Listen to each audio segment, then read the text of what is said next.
কি নাম আপনার? মাধবী মুন্ডু। আপনার কি সমস্যার জন্য হোমিওপ্যাথি চিকিৎসা করাতে এসেছিলেন? টিউমার কোথায় টিউমার ছিল? ওভারিতে।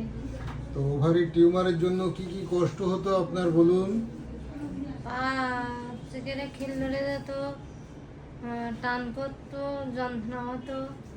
যন্ত্রণা ডান দিকের কুচকিতে হতো, তাই তো? হ্যাঁ আর রাত্রেবেলা শুলে বাড়তো, হ্যাঁ আর ডান পায়ের অসাড় ভাব হয়ে যেত, যেটা রাত্রেবেলা শুলে বাড়তো, তাই তো? হুম।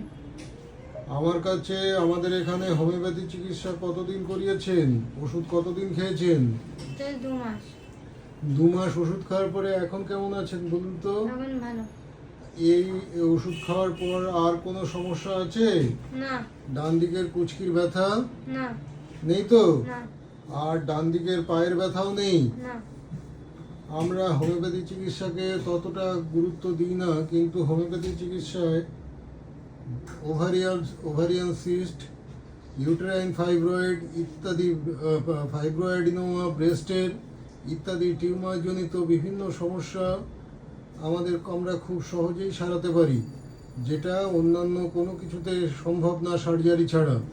তো আমরা যদি হোমিওপ্যাথি চিকিৎসা একটু ধৈর্যের সঙ্গে সঙ্গে করি, তাহলে খুব দ্রুত এর উপশম পেতে পারবো। আগামী দিনে আরও কিছুদিন, উনি মাত্র 2 মাস ওষুধ খেয়েছেন, 2 মাস ওষুধ খাওয়ার পরে এই উন্নতি হয়েছে। একবারই ওষুধ নিতে এসেছিলেন।